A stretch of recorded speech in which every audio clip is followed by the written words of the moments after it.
You can tell that it's a mirage because there is lots of distortion. The Willis Tower on the left is clearly elongated. And also, there are videos of this same view that show the buildings dancing around, changing shape, and even disappearing.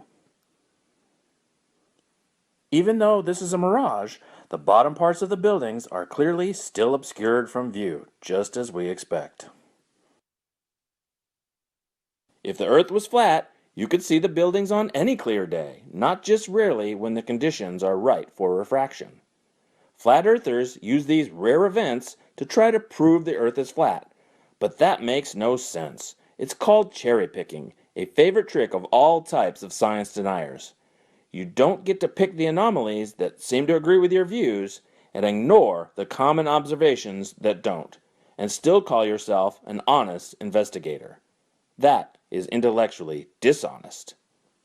Now let's see who's going to pick and choose what common observations they're going to accept and or ignore.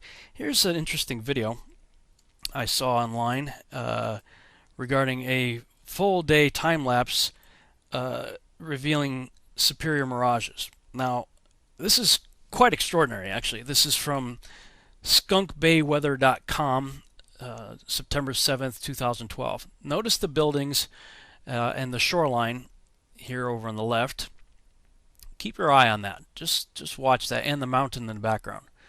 Yeah, everything's pretty cool. You can see pretty much everything there, but as the day progresses, and we are now at 9:30 a.m. and it's 59 degrees, 60 degrees. It's getting warmer, warmer. The temperature is changing. We start to see some miraging take place.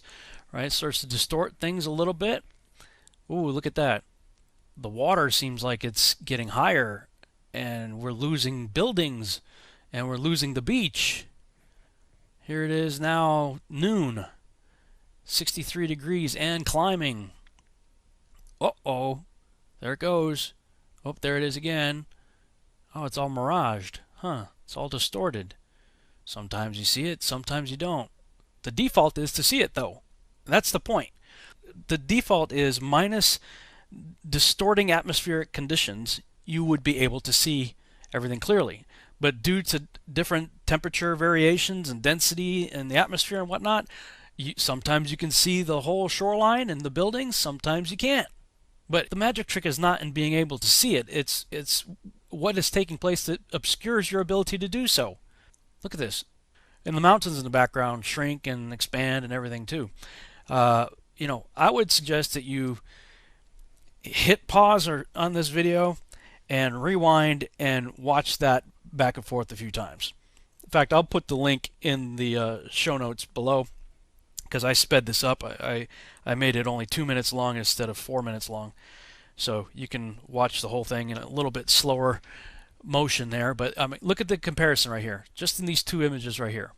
The one on the right at 5:44 p.m., 63.5 degrees Fahrenheit. Can't really see anything on the left shoreline there. And on the left at 9:43 a.m., when it was 59.5 degrees Fahrenheit, we can see the shoreline, we can see buildings, trees, all kinds of stuff. So, either this lake is, filling up and draining so that the water level is higher or lower, or it's due to atmospheric lensing and distortions, refraction, and all that good stuff, causing us to not be able to see it at certain times. I think that's exactly what's going on Lake Michigan. And again, based on that imagery that I saw looking 46 miles across versus zero point 0.6 miles across, I really do believe that, just like the experts said, the globalist guys, these are people who believe in the globe now. They are the ones that said, hey, the atmosphere really is acting like a lens, and they put a lens in front of the camera to show how it works. So I'm just doing what they're doing. I'm using the same logic that they're using, the same science that they're using.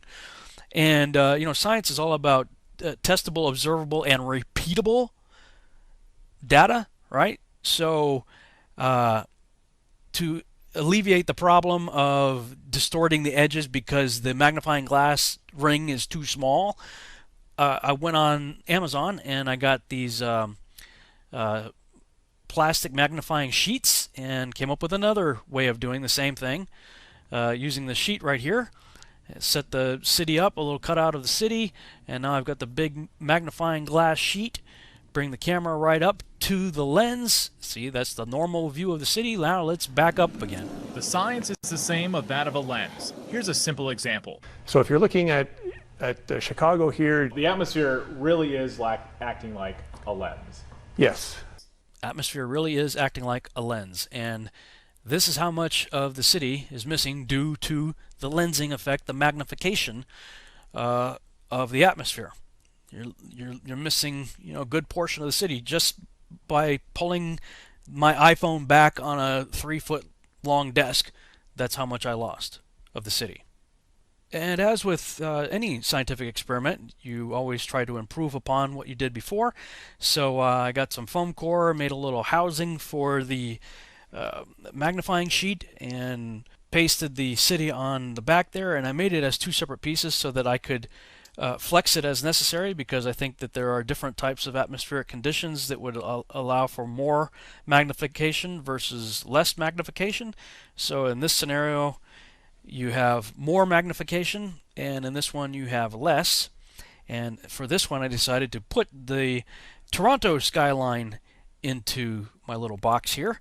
And let's try it again. Okay, we're all the way up against the glass. Now let's zoom across the lake. And wow, look at that. The lower portions start to disappear. Now let's zoom back in to get a little closer to the one that Captain Baltard was talking about here. And wow, look at this. Here's his image on the right, and here's my image on the left. Missing lower portions of the city had nothing to do with curvature whatsoever. Thanks so much for watching. I hope you enjoyed this video presentation. If you did, please subscribe to my YouTube channel, like the video, and share it on your favorite social media sites. There's a lot more to come, so stay tuned and we'll see you back next time.